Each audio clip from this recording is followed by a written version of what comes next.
طرح طرح کے گمان لوگوں کے دل میں آتے ہیں، طرح طرح کے خیالات لوگوں کے دل میں آتے ہیں۔ بیٹی پنڈت کی تھی، جب گھر کی طرف چلی ہے، بستی میں قدم رکھا، بستی والوں میں شور ہو گیا کہ پنڈت جی کی بیٹی دیکھو خون میں نہا کے آئی ہے۔ اللہ اکبر، گاؤں والے لوگ پیچھے پیچھے ہو گئے۔ بچی گھر آئی ہے، اللہ اکبر، باپ نے بیٹی کے ماتھے پہ خون دیکھا۔ باپ تو باپ ہوتا ہے، چاہے وہ کسی بھی دھرم کا ہو۔ تڑپ گیا، کہنے لگا بیٹی بات کیا ہے؟ اس نے کہا بابا میں دودھ لے کر کے گئی تھی اور میرے بھگوان نے دودھ پینے سے انکار کیا، انہوں نے دودھ نہ پیا تو میں نے قسم کھائی تھی کہ اگر دودھ نہیں پیو گے تو میں تمہارے چرنوں میں اپنی جان دے دوں گی۔ یہ کہہ کے میں نے جب سر ان کے قدموں پہ مارا ہے، اللہ اکبر، سر قدموں پہ مارا ہے، وہ کہتی ہے تب میرے جسم میں خون بہا ہے، تب سر پھٹا خون بہنے لگا، لیکن بابا میں دودھ پلا کے آئی ہوں۔ بچی نے جیسی اتنی بات کہی، باپ کہنے لگا کیا کہہ رہی ہو؟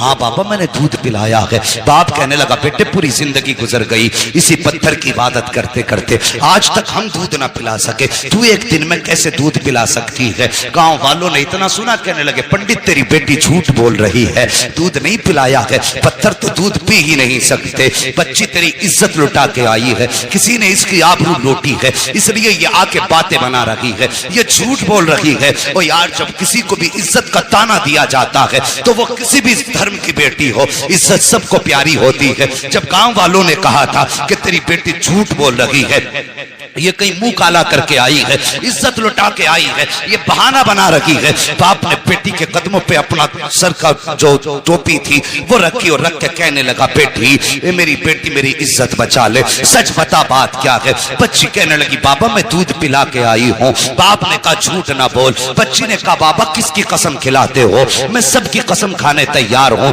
لیکن سچ یہی ہے دودھ پلا کے آئی ہوں۔ جب بیٹی نے بات پہ یہی جواب دیا، گاؤں والے کہنے لگے پنڈت جی اگر یہی سچ ہے، اگر آج اس نے دودھ پلایا ہے تو پھر کل بھی تو یہی دودھ پلا سکتی ہے، کہ چلیے کل ہمارے سامنے دودھ پلائے تب مانیں گے کہ تمہاری بیٹی سچی ہے۔ باپ نے بیٹی کا چہرہ دیکھا، کہا بیٹی تیرا کیا فیصلہ ہے؟ کیا تو دودھ پلانے کے لیے پھر سے تیار ہے؟ بچی نے کہا ہاں میں تیار ہوں۔ کہا ٹھیک ہے، دن مقرر ہوا، وقت مقرر ہوا، پھر سے پورا گاؤں اور یہ بچی اسی مندر کی طرف چلے ہیں جہاں بچی نے اس کو دودھ پلایا تھا۔ جب اسی مندر کے دروازے پہ بچی گئی ہے، جانے کے بعد پورا گاؤں تماشائی ہے، باپ بھی ساتھ میں ہے۔ بچی نے جا کے دودھ کا پیالہ رکھا اور رکھنے کے بعد پھر کہتی ہے مہاراج دودھ پی لیجئے، میرے بھگوان دودھ پی لیجئے، لیکن وہ پھر پتھر ہے، دودھ کیسے پیے؟ بچی نے جب کہا دودھ پی لیجئے، پیتے کیوں نہیں ہو؟ گاؤں والوں نے کہا لگایا، کہا سن پنڈت ہم نے پہلے ہی کہا تھا تیری بیٹی جھوٹ بول رہی ہے، یہ منہ کالا کر کے آئی ہے اس لیے اپنی عزت بچا رہی ہے۔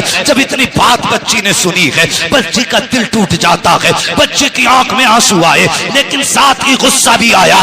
بچی جلال میں اٹھ کے کھڑی ہوئی، توجہ کرنا، بچی جلال میں اٹھ کے کھڑی ہوئی اور کہنے لگی دودھ پیتا ہے یا کل والے بابا کو بلانا پڑے گا، دودھ پیتا ہے یا کل والے بابا کو بلانا پڑے گا۔ جیسی اتنی بات بچی نے کہی ہے، پھر اس نے ہاتھ بڑھایا ہے، دودھ پینا شروع کر دیا ہے۔ پھر جب پتھر کی مورتی نے دودھ پی لیا ہے، کہنے لگی بابا دیکھو کل بھی ایسے ہی دودھ پیا تھا، آج بھی دودھ پی لیا ہے۔ باپ نے کہا بیٹی یہ بابا کون ہے بتا تو سکی، کل کون آیا تھا؟ بچی نے کہا بابا میں اس کا نام تو نہیں جانتی ہوں، لیکن ادھر سے آیا تھا ادھر گیا تھا، پورا گاؤں اس ڈگر پہ نکل گیا جس پہ غریب نواز گزر کے گئے تھے۔ ایک درخت کے نیچے جا کے دیکھا میرے غریب نواز بیٹھے ہوئے ہیں۔ جانے کے بعد کہا تھا بیٹی یہی بابا ہے؟ کہا ہاں یہی بابا ہے۔ پنڈت قدموں پہ سر رکھ کے کہتا ہے مہاراج تم بھگوان ہو، جس کے کہنے سے پتھر نے دودھ پی لیا ہے، اتنا کہا ہے۔ غریب نواز نے نکاح کرم اٹھائی ہے،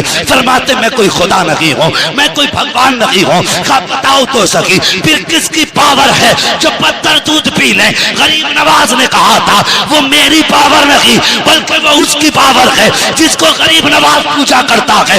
کہا کون ہے وہ؟ غریب نواز نے کہا تھا وہ ہے جس نے تم کو بھی پیدا کیا ہے، غریب نواز کو بھی پیدا کیا ہے، اگر پوچھنا ہے تو خدا کا پوچھو۔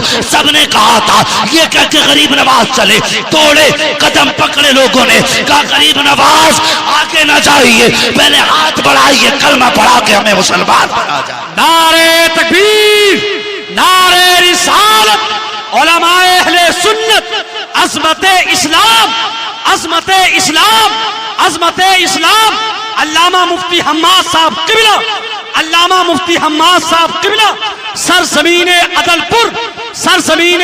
پور نعرہ تکبیر نعرہ رسال. لقد کان لکم فی رسول اللہ اسوۃ حسنہ، اور میرے محبوب کی زندگی تمہارے لیے بہترین نمونہ ہے. حضور کے کردار کو اپنائیے. بیٹیوں سے پیار کرو. بیٹی بیٹی ہے، چاہے وہ دوست کی بیٹی ہو یا دشمن کی بیٹی ہو. میرے حضور کے دربار میں حاتم طائی کی بیٹی آئی تھی، ننگے سر آئی. میرے حضور نے اپنی مزمل والی چادر سر پہ ڈال دی. مزمل والی چادر ڈال دی. کسی صحابی کی زبان سے نکل گیا، حضور یہ برکتوں والی چادر، اور ایک دشمن کی اور کافر کی بیٹی. میرے حضور نے فرمایا چپ ہو جاؤ. بیٹی بیٹی ہوا کرتی ہے، چاہے وہ مومن کی بیٹی ہو چاہے وہ کافر کی بیٹی.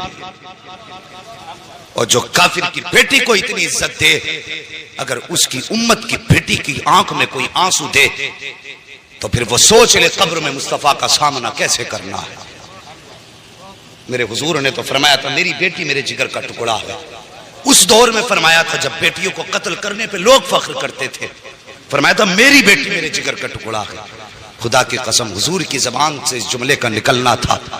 یہ حضور ہی کے جملے کی برکتیں ہیں.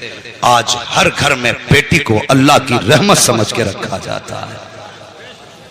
یہ ان کی زبان کی برکت ہے، ورنہ آج ہم بھی بیٹیوں کو قتل کر رہے ہوتے. ان کے دامن سے جڑنا کیا تھا. خدا کی قسم جو بیٹیوں کو قتل کرنے میں جن کے ماتھے پہ پسینہ نہیں آتا تھا، جس دن سے حضور کا دامن تھاما وہ زمین پہ پیر پھونک کے رکھتے تھے اور ڈرتے تھے کہیں ہمارے پیر کے نیچے چوٹی نہ آ جائے. یہ ہنر کس نے سکھائے؟ میرے حضور کے دامن نے، حضور کے پیار نے. جب تک بکے نہ تھے تو کوئی پوچھتا نہ تھا، تم نے خرید کر ہمیں انمول کر دیا.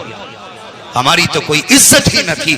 آج جو عزتوں کی معراج ملی ہے نا، خدا کی قسم یہ محمد عربی کے ٹھوکروں کے صدقے میں.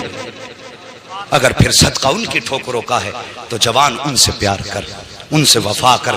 تیرے گھر میں بیٹی ہے، بے شک وہ تیرے لیے بڑی رحمت ہے اللہ کی، لیکن ایک نظر اسے یہ بھی سوچ کے ڈال لیا کر کہ میرے حضور کو بیٹی بڑی پیاری تھی. خدا کی قسم اللہ ہر نظر کے صدقے میں تجھے مصطفیٰ کے عشق کا ثواب عطا فرمائے. کریں گے نا انشاءاللہ ایسے ہی؟ ہاں بیٹے مانگو، تمہاری مرضی ہے سجدوں میں گر کے، اس لیے کہ ان سے تمہارا نام چلے گا. لیکن کبھی رو کے رب سے بیٹیاں بھی مانگ لیا کرو، اس لیے کہ بیٹے نصیب سے پیدا ہوتے ہیں، بیٹیاں رب کی رحمت بن کے آیا کرتی ہیں. ہاں بیٹی پیدا ہو، چہرہ نہ بگاڑنا، مقدر پہ ناز کرنا. اللہ نے بیٹی دی ہے، یقیناً کوئی نیکی تو نے کی ہے جس کی وجہ سے اللہ تجھ سے اتنا راضی ہوا ہے کہ تیرے آنگن میں بیٹی اتار دی. وہ فرمایا گیا بیٹی کیا آ گیا. بس آخری بات سن لو اور بات ختم کر لو. انشاءاللہ کبھی پھر، انشاءاللہ کبھی پھر بھائی. نہیں کبھی پھر میری بات سمجھیے. میں نہ انشاءاللہ یہ تو خود نہیں پتا ہے کسی کو. اجالے اپنی یادوں کے ہمارے ساتھ رہنے دو. نہ جانے کس گلی میں زندگی کی شام ہو جائے، یہ تو کسی کا کچھ نہیں پتا ہے. نہیں بھائی اللہ اکبر. بات کہہ رہے ہیں تھوڑی سی اعلیٰ حضرت کے تعلق سے کہ تھوڑی سی نہیں دے، مہربانی کریں مجھے. نعرہ تکبیر نعرہ رسالت علماء اہل سنت علامہ مفتی حماد صاحب قبلہ، علامہ مفتی حماد صاحب قبلہ، نعرہ تکبیر نعرہ رسالت. اللہ اکبر. بیٹیوں کو دیکھ کے مسکرا لیا کرو، اس سے مصطفیٰ بھی راضی ہوں گے، ہمارا خدا بھی راضی ہوگا. اور اگر کبھی گھر میں برکت نہ ہونا، کبھی گھر میں برکت نہ ہو اور تمہیں لگتا ہو آفتیں آ گئی ہیں، بزنس بند ہے، کام ٹھپ ہے، جو بھی کرتے ہیں کوئی نہ کوئی مصیبت لگ جاتی ہے، فرمایا پھر مصلی بچھا، 2 رکعت نماز پڑھ. تیرے گھر کے اندر بیٹی یا بہن موجود ہے، اسے مصلی کے آگے بیٹھا اور پھر رب کے آگے ہاتھ پھیلا دے اور بس اتنا کہ یا اللہ اس بیٹی کے صدقے میں میرے گھر میں برکت عطا فرما دے. فرمایا گیا، بزرگوں نے فرمایا ہاتھ نیچے بعد میں آتے ہیں، خدا کی رحمتیں گھر میں پہلے اتار دی جاتی. اللہ اکبر. او یار لوگوں کی دل جوئی کرو، کسی کا دل نہ دکھاؤ. پوری زندگی ہو گئی مسلک اعلیٰ حضرت کا نعرہ لگاتے ہوئے. اعلیٰ حضرت کو سمجھو